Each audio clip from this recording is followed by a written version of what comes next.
Good morning, SPERO Day. My name's Abby. My name's Derek, and this is our pandemic baby Joy. We found SPERO Day online while looking for a new church home. Becoming parents has been one of the hardest things we've ever done, and we're desperately in need of support, and we found that here at SPERO Day. We also found rest here, and we're really thankful for that. Our desperation has pushed us into our need, and part of that is being truly known. We hope to see you guys soon and share some joy with you.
Take me back to simple things where I found you in everything, and worship wasn't just a song I'd sing.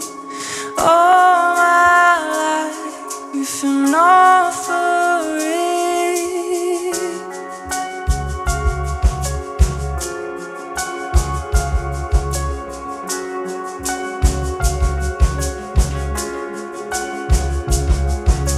Take me back to simple things where innocence was everything, and like a child my heart would sing, unrehearsed and wild and free. I am because you were the center of my heart, and I'm loved because you're loved, and that will be enough.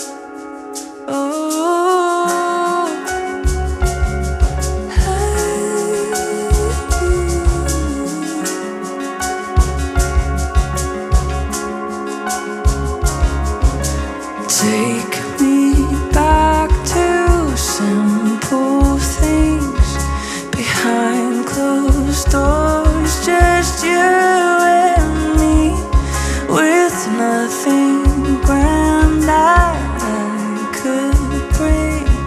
Your presence was enough for me. I am because you were the center of my heart, and I'm loved because you're loved, and that will be enough.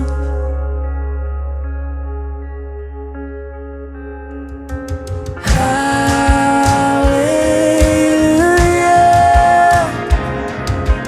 Hallelujah.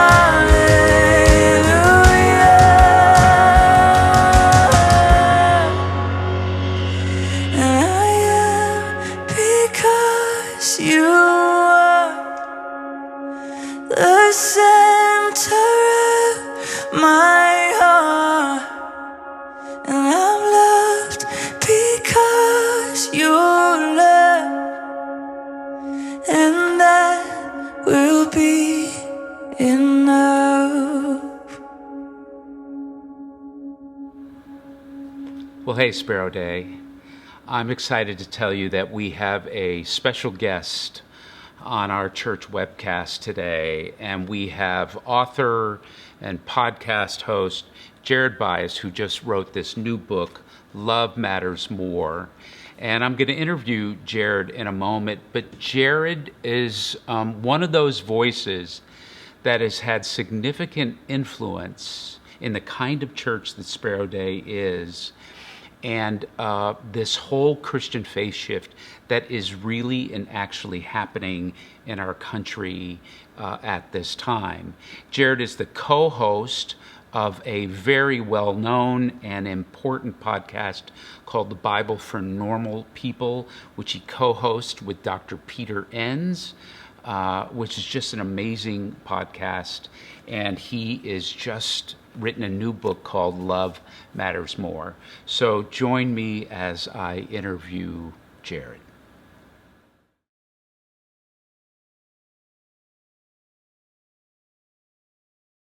Well, Jared, it's great to have you, and I have just loved this book, Love Matters More. In fact, I loved it so much, I said, I wish I had this book about 10 years ago, but it's just a great book. And the first question I have to ask you is about the title. So you didn't title your book Love Matters, because if you titled your book Love Matters, we all would have gone, well, of course, love matters. But you titled the book Love Matters More. So tell us a little about the title, and Love Matters More than what? Yeah, there's two meanings to that, and the first is, this book came out of me wrestling for the last 20 years with this relationship between truth and love, and in my tradition growing up, the emphasis always fell on the truth telling, right? So Paul says in Ephesians 4, speaking the truth in love. That meant for me that the emphasis was on the truth telling, and if you could do it in a kind and nice way, that's great. But the most important thing is that people know the truth. And so for me, I came to this conclusion that love matters more. Love matters more than the truth telling, meaning the emphasis should fall on the love. And it doesn't mean that only love matters. I also didn't title it that. Truth is important in service to love. But the second meaning is broader for me in that as a follower of Jesus, and as I read the New Testament more and more, I began to see that love matters more than everything. I mean, love really is the pinnacle of what we're trying to get at here in our Christian life. Now, there's a lot of nuance for what love means and how does it apply in this particular situation or that. So there's a lot of parsing out that has to be done. But at the end of the day, love is what I'm striving for. So what I enjoy about the book as well is not only as you explain these things, you're pretty vulnerable with your own life. So what was that, Jared? What was for you when this collision of love and truth? Because you certainly are honest about your own emphasis at parts of your earlier life. Kind of being reared in a truth emphasis, you even being all on board with a truth emphasis, but then something shifts, something deconstructs. So tell us a little about where you finally could say love matters more. Yeah, that's a good question. I think, and I say in the book, and I don't want to give away too much, but there's this story about me and my mom in there. And that, I think, started the cracks in my foundations, where my mom and I got in this huge fight that I was provoking and I was poking. And it was about some esoteric theological point that, I had no business really getting into with my mom. So that kind of put the cracks in my foundations. But it really was, the more I think about it, I keep saying, as I talk about the book, it was a lot of older women, to be honest, as a pastor, and just in various areas of my life, my family, as a pastor, where I would try to pick these fights, because I wasn't trying to pick the fight. I thought you need to understand theology, because that's what gets you into heaven. And that's what makes you a better Christian, is if you know the right things about God. Those are the domino effects. So if I know the right things about God, I become a better human, I become a better Christian. And I tried to thrust that on these older women throughout my life over these years. And I kept getting the same response, which was, that's over my head. It's above my pay grade. It doesn't really matter to me. And then that was so frustrating to me. And I kept expecting them to be unloving and unkind. And yet they were some of the most kind, loving, giving, generous people in the congregation. And so it wasn't adding up. The equation wasn't A plus B equals C like I thought it was. And so I had to give that some serious thought. And that led me to think that maybe love matters more, and that we don't need these esoteric building blocks of getting everything about God right before we can love well. Yeah, so you obviously experienced this personally, and I have my own story with that too. So not only do you and I get on the other side of it personally, and I'm partly saying realizing it. You and I are still, we're certainly not saying we've mastered Love Matters More. We're all on our journey. But I'm talking about the realization. So we go through this personally, but then with what you do, with what I do, we then run into a whole other group of people that have had the same sort of feeling or experience, that their faith, belief, and their spiritual life, love and truth, are not matching. So what do you think's happening, Jared, in the Christian church on this whole idea of love matters more? What are some of the things that you and Pete are seeing as far as what people are experiencing with this shift? Yeah, I think, well, first, I think on the more heady side, I think there's been a privileging of belief. So we've narrowed the Christian faith to, you must believe these 6 things. And by believe, we just mean you just check it off mentally and say, I believe this. And that's it. So there's no accountability, and there's no follow-up on how is that being embodied in your everyday walking around life. What does it look like to follow in the way of Jesus, not just believe these 4 things about Jesus. And so there's been, and this is a 500-year slow progression since the Enlightenment of us privileging ideas and thoughts over the concrete practices of our faith. So I think that's the broader context. But then more narrowly and specifically, there's a lot of fear, and a lot of fear can be manifested in many ways. For me, it was a need to control. And so knowledge is a way to control. And so, for me, the whole journey of emphasizing truth over love was because love is vulnerable, and it's scary, and it's unending, and it's open-ended, and it's ambiguous, and it's messy, and it's all the things that make me really anxious, because I like to control things because I'm afraid. And so that for me that's been a through line. You talk about people we've been talking with over the last few years and people who listen to the podcast. There's a lot of this, like, I was really afraid of what would happen if I changed my mind about God, if I changed my mind about that. And sometimes that fear is well grounded. You get ousted from your community or your family.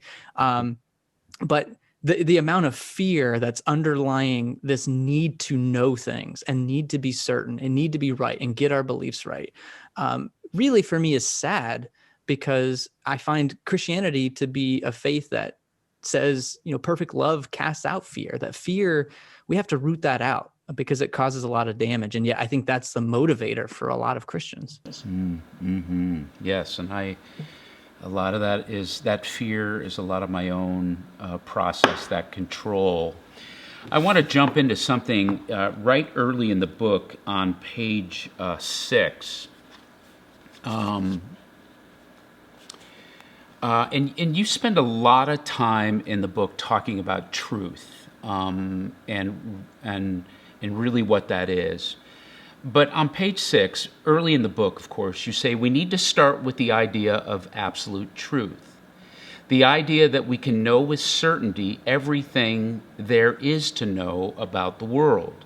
We need to create a new vision for the Christian life that is built not on the safety and certainty of our opinions, but on the risk and uncertainty of love. We need to start there. And then what follows, and I thought you did a masterful job, you take this concept of truth, and then you give us several versions or perspectives of what we mean by truth, as well as what we don't mean about truth. Could you talk a little about that?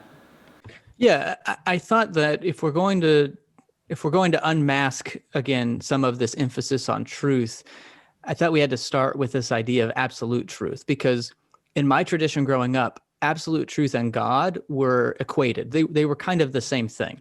If you said you didn't believe in absolute truth, it was equivalent to saying, I don't believe in God, because God has the absolute truth. But what we were missing in that argument was that we're not God. So sure, I mean, I think it's fine to say absolute truth and God are equivalent.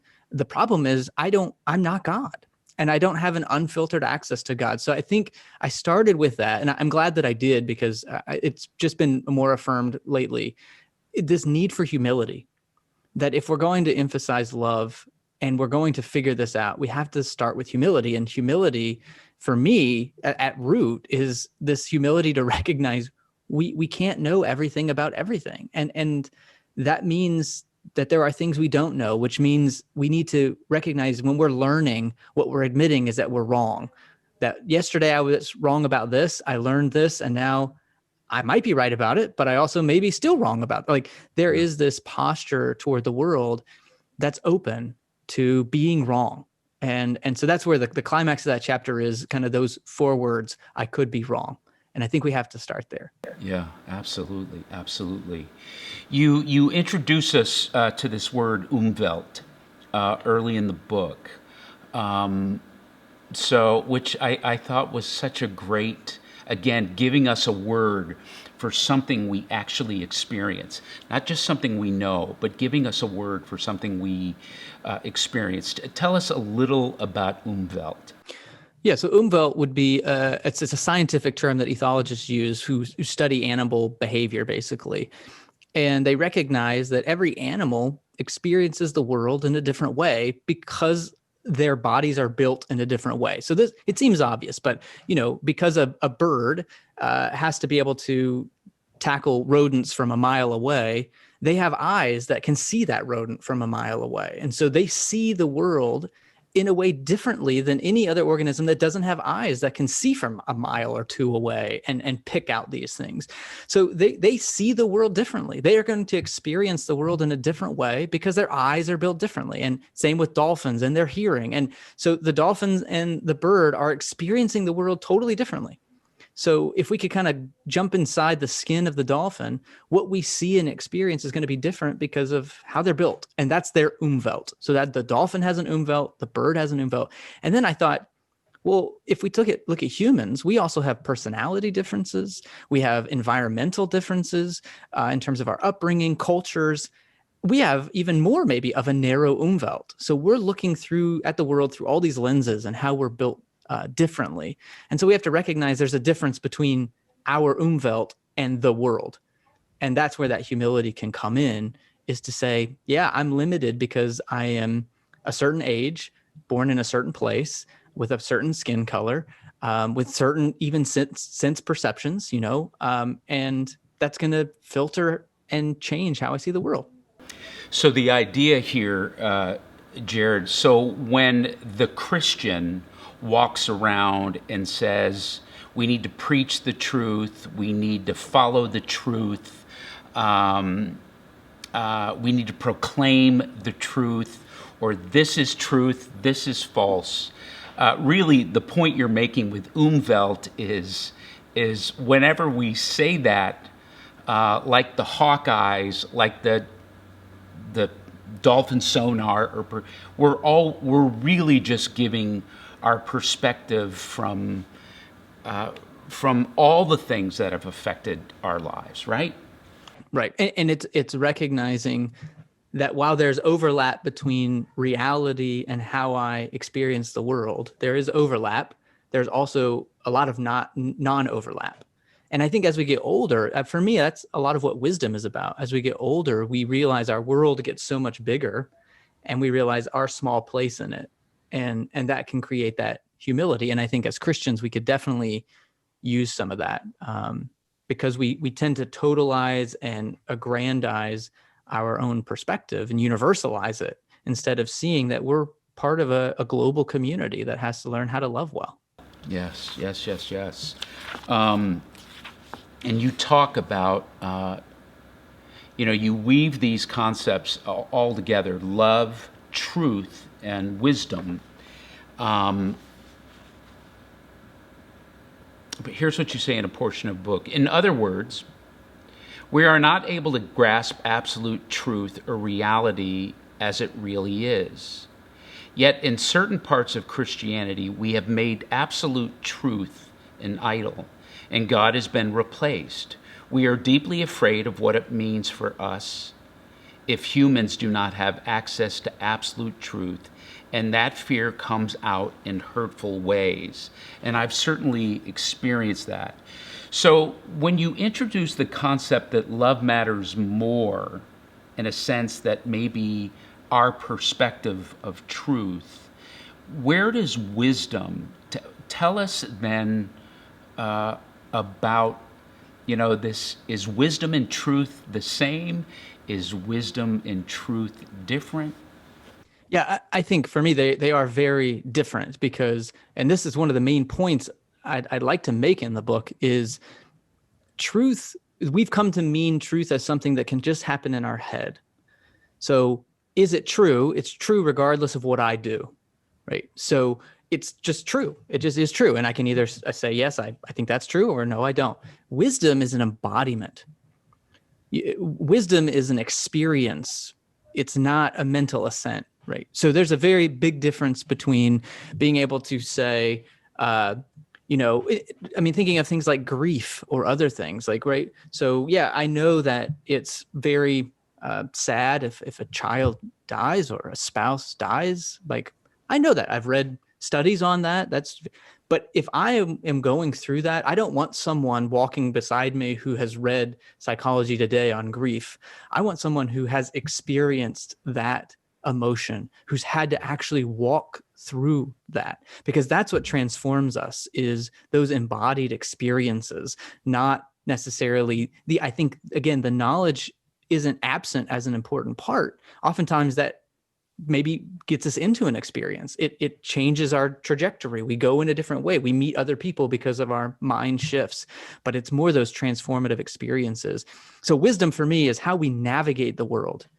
How do we navigate the world given the truths, the meaning that we're making of it? But then we come to, okay, we have a fact. We have to make sense of that fact. But then I'm going to call us to say, and then we have to act on that. How are we acting on those things, or not acting? And all of that contributes to, I feel like, our level of wisdom in the world. An obscure part, this was something I wanted to ask you about, jumped out. On page 51, you say, and so it should be in the Christian faith. We need to tear down the idol of facts about our faith, of getting our theology right, and shed light on our hypocrisy. We need to emphasize love and let it steer us towards a better world. So you certainly make the point, my words, not necessarily yours, you're much more articulate in this than me, but you certainly make the point that the Christian faith needs to evolve and change. That's not what's wrong with it. That's everything that's right with it. It's supposed to do that. So here's what I wrote in my margin on that verse. So Jared, what do we do about our historic tradition and our traditions? Because part of the fear is when there is this faith shift, or maybe my belief isn't always measured in love, and maybe truly loving at times goes against what my rigid beliefs have told me to believe. So how is it that we evolve, change, and then what do we also then do with our Christian history, our traditions, our past belief that has been so important to us? Yeah, I mean, I think there's the objective. We can look at it objectively or subjectively, right? So objectively, this is what we do at the Bible for Normal People all the time, is to realize if we really want to take the Bible seriously and take our tradition seriously, we realize evolution and development is baked into those traditions. So it's not like we're opposing one against the other. It's that we find it in our Bibles themselves, right? So we have from the beginning these two creation stories that are told from different perspectives. And we have these two tellings of the law. Deuteronomy literally means second law. And the laws change, right? Well, what accounts for these laws changing? It's because Israel is in a different circumstance that requires different responses and different actions because they're just in a different social location. That's just the reality of it. And then, so we have this built into our Bibles that these traditions will change and they do evolve and they do develop. And sometimes in, I would say, not great ways, right? As we might see in the priestly tradition that gets more and more bureaucratic and telling people you can't worship God over there or over there. You can only worship God here. Oh, and lo and behold, I happen to be in charge of that location. So, just a coincidence that the priests are advocating that God can only be worshiped in the place where they have power. But so that is maybe an unhealthy development and trajectory.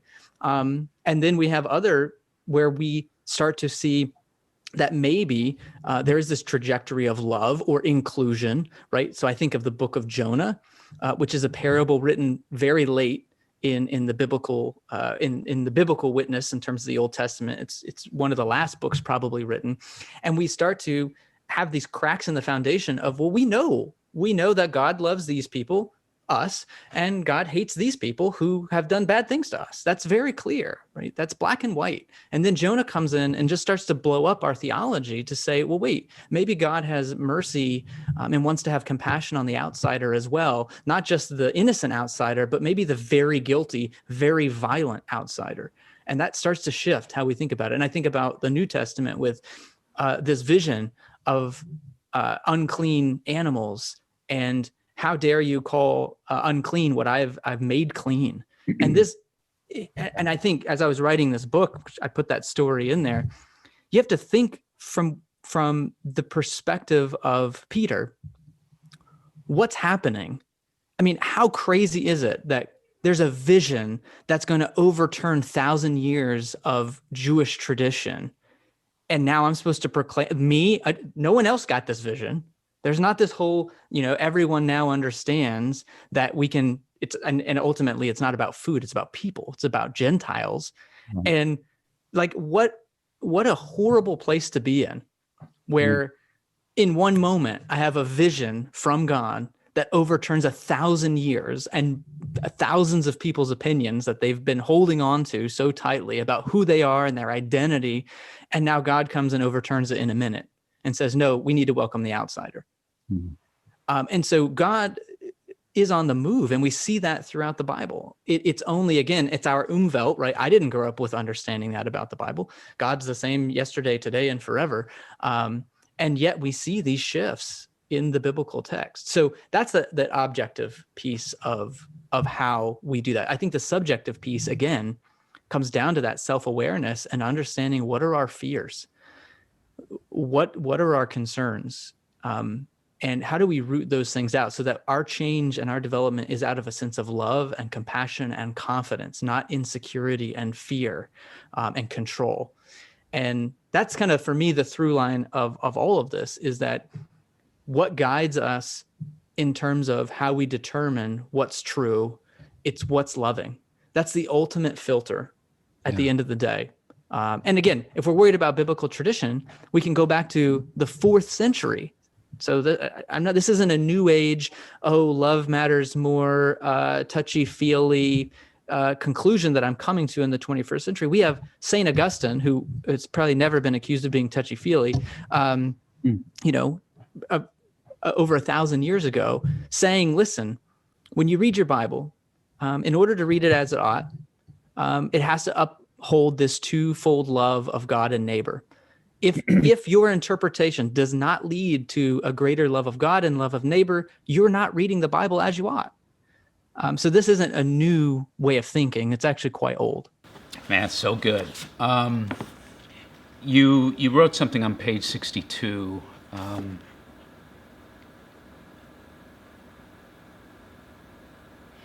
It's not the long walk home that will change this heart, but the welcome I receive with every start. Somehow in American Christianity, we have become convinced that it is, in fact, the long walk home that will change people's hearts, but it's not. It's the welcome that people receive with the love required to give someone another start. Influential psychologist Carl Rogers said it succinctly. The curious paradox is that when I accept myself as I am, then I change. So one of the things I enjoyed in the book is you are quite vulnerable in your own life about being drawn to a faith that is very much in the head. So a very fundamental faith, a very exact, rigid faith, a very polemic faith, really appealed to you. It was like the two of you were made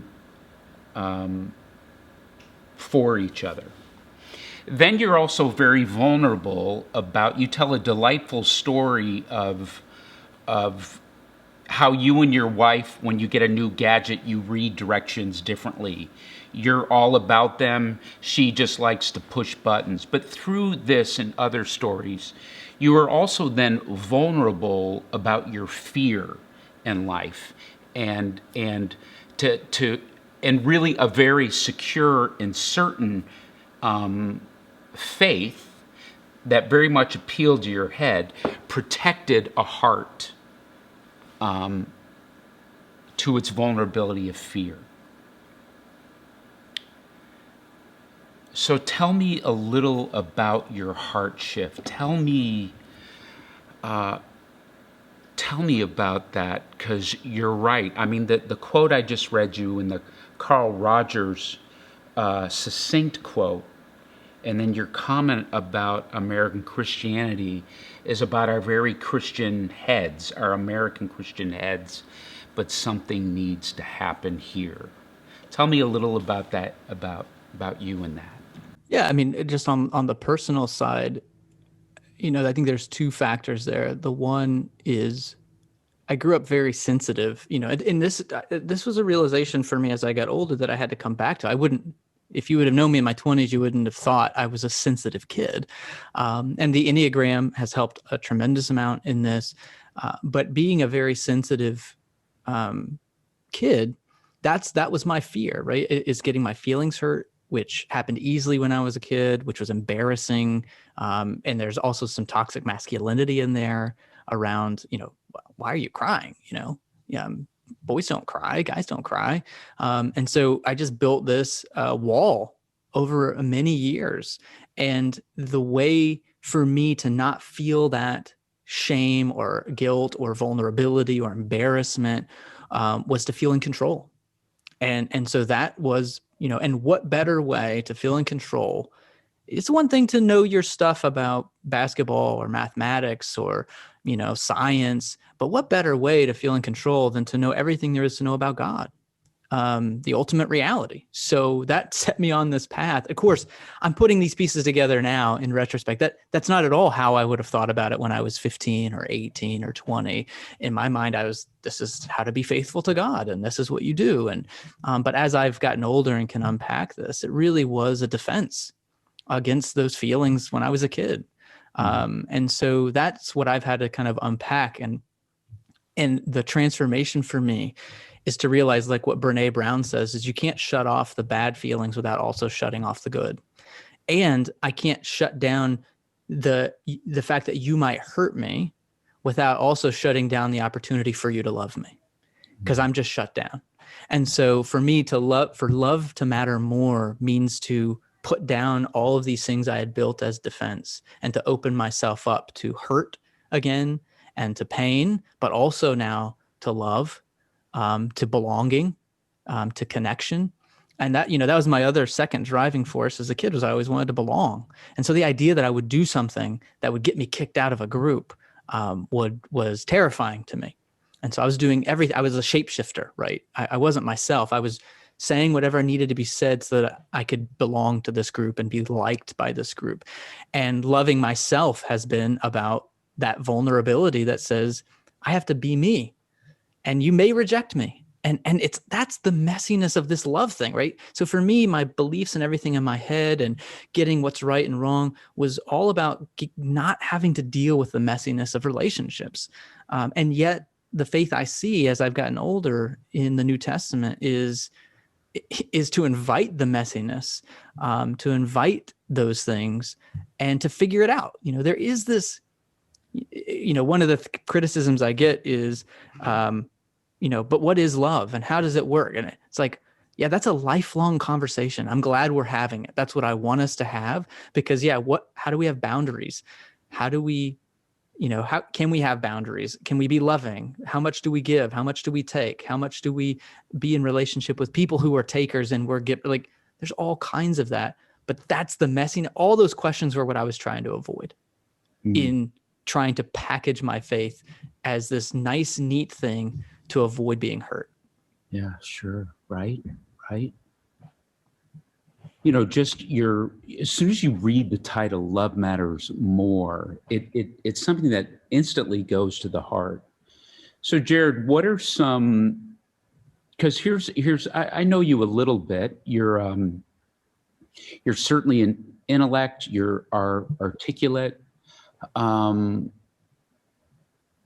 What do you do as your Christian faith has gone through shifts and more shifts, as you, along with Pete, but certainly on your own, as you lend voice to this Christian shift that's happening in America, in the West?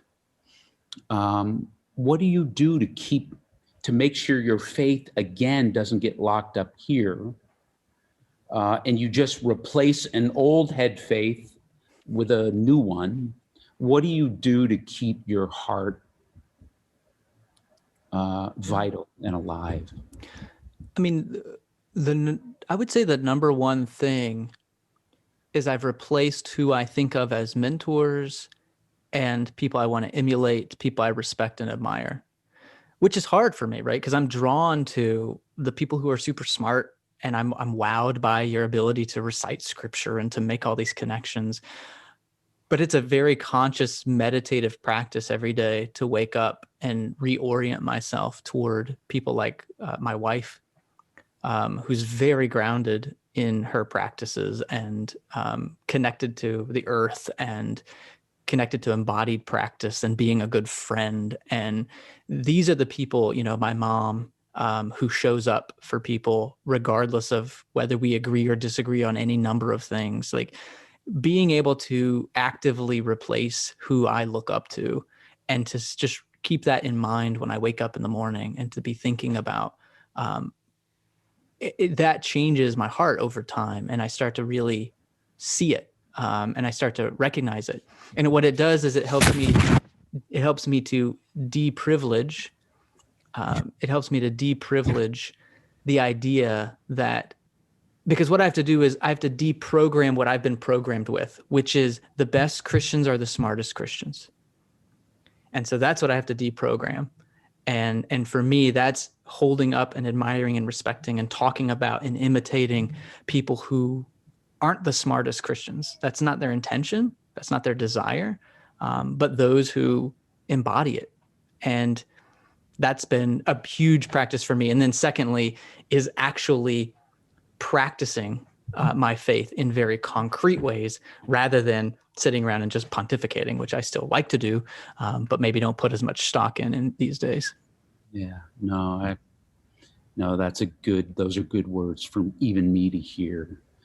Well, Jared, this is a great book, and like I said, never too late to read a great book. I wish I had something like this about 10 years ago. So I would recommend this book for anybody in a faith shift, anybody who has had that collide of, wait, what I'm believing is not hitting that existential inner knowing of what I know love is. You just give great words to this, and I hope folks will read it, and we'll make it. We'll put it on our website and have the Amazon connect to that. But man, it's so good being with you today, and I appreciate our friendship. I appreciate the podcast. And of course, my encouragement to you is to keep writing. So thanks so much. Thank you. Thank you so much for inviting me and for all the kind words. I really appreciate it. I appreciate being able to join you all, and yeah, wonderful. Well, when we finally can get back together again, we would love to have you back. You've already been to SPERO Day in our early days, and we're formative, and we would love to have you back. Absolutely. Well, that was Jared Byas, and I hope you enjoyed that. Again, I can't recommend Jared's book enough.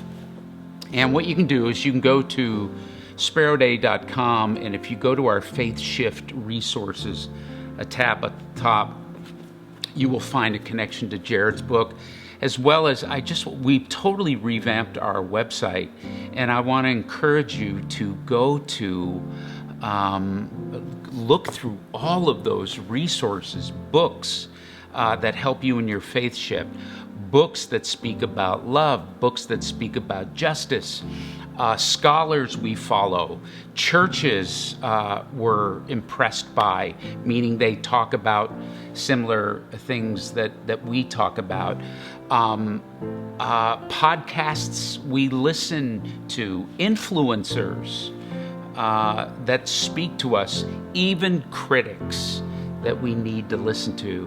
So go look at SPERO Dei's new website for one. Go to the Faith Shift resources at the top and just comb through all those. And whether it's books or podcasts, all the links are there. So it has been so great having Jared with us, and I'm glad you enjoyed it. Well, before we go, I also want to pray. So let's bow our heads.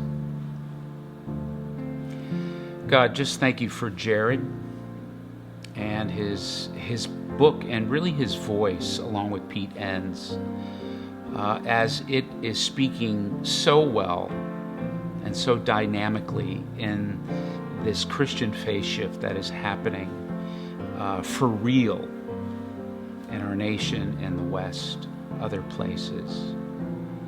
But I specifically pray for those who may be going through a faith shift and they are in the utter disorder of it. Everything's collapsing, and there's everything from anger to grief to sadness to confusion, all kinds of feelings. I just pray that you would, in a very quiet, silent way, just be there and hold them in that. Help them to give themselves permission to shift and to change. Help them to give themselves compassion and patience as there is the journey of this, and there is no shortcut. But I pray that you would also give them the hope that as they may feel like they're in a tunnel, you do come out. And where they come out is really their own journey. I certainly have no agenda in where they're supposed to end up. But I pray that they would be true to themselves and come out to a place of light and love that is loving, that is freeing, that is true to who they are. And I pray this in Jesus' name. Amen.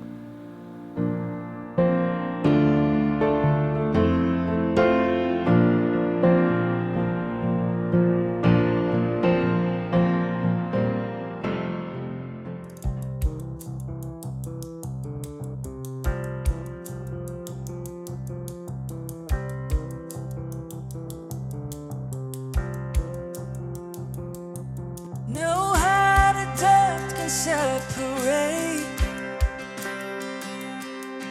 your steadfast love. Who can escape your faithfulness and endlessly? So full of grace and mercy, and we sing, God is so good. God is so good. God is so good. He's so good to me. Yes, He is so good.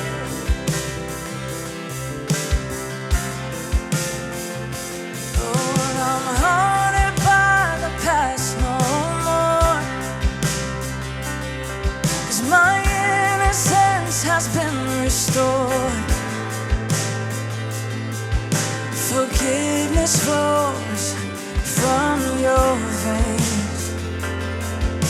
Your kindness shown in all your ways, and we sing, God is so good. God is so good. Yeah, God is so good. He's so good to me. There's never been anyone like you. Never been anyone like you. You are worthy. You are worthy. Oh, there's never been anyone like you. Never been anyone like you. You are worthy. You are worthy. I see that hope is rising like the sun. Yeah. The old is gone, the new has come. I fix my eyes on Christ alone. He's my rock, my shield, my cornerstone, and we say, God is so good. God is so good. Yes, He is. God is so good. He's so good to me. Yeah. I know God, He's so good. You're still good to me. Yeah. I know that God, you're still good. You're so good to me.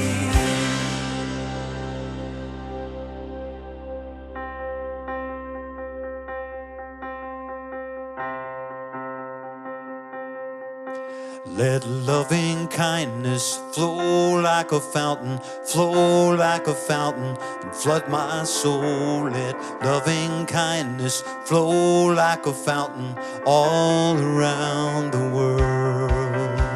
Let's sing that.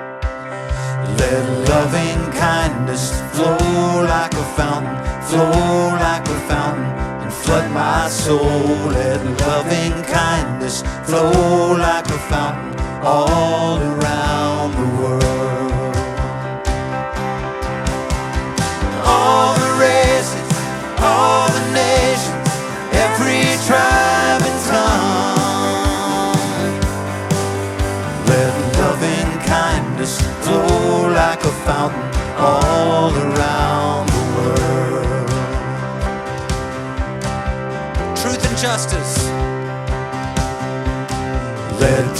and justice flow like a river, roll like a river, flood my soul. Let truth and justice roll like a river all around the world. All the races, all the nations, every tribe and tongue. Let truth and justice roll like a river all around the world.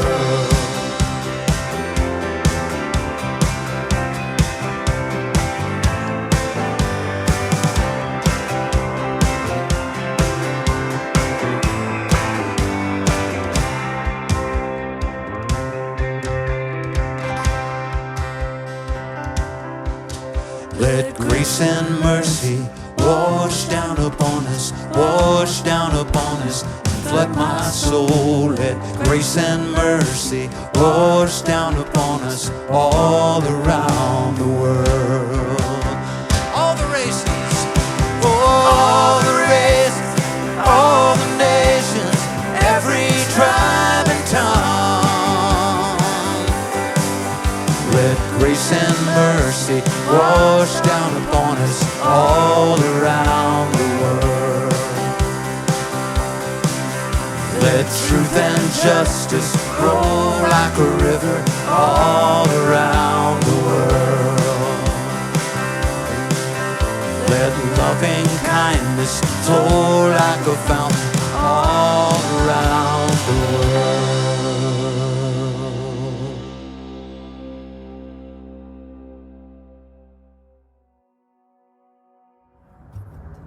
Well, that's our service, and we're so glad you joined us. A couple things I just want to let you know about that are coming up. We have a candygram that we want to offer to your children from our wonderful India and Mallory, who are our directors of our children's program. And so on February 14th, if you want your child to have a little note and a little treat dropped off on your front porch, all you have to do is go to our website, go to the home page and sign up for that. And they would love to do that for your child. And then after that, on the 17th, we have a newcomer meeting. David and I will be hosting that. If you are new and you just want to ask questions, hear about the church, please join us for this. It is a Zoom meeting, but again, you can go to our homepage and sign up for that. And then lastly, I'm going to be doing a class on the 19th, and it's for parents, and it's basically called Parenting with the Enneagram. You do need to know your Enneagram type. And this class is really designed a lot more about how you and your type are influenced in your parenting than really your child's type. I'll talk a little bit about that piece too. But if you'd like to be part of that, you can also go to the website and join that. And as always, thank you so much for giving to SPERO DEI. If you would like to give today, and if you would like to become a reoccurring giver, which is so helpful for us, just go to the top of the page on the website and hit Give Here, and that's safe and secure, and it literally is making a difference. So thank you, and we'll see you next week.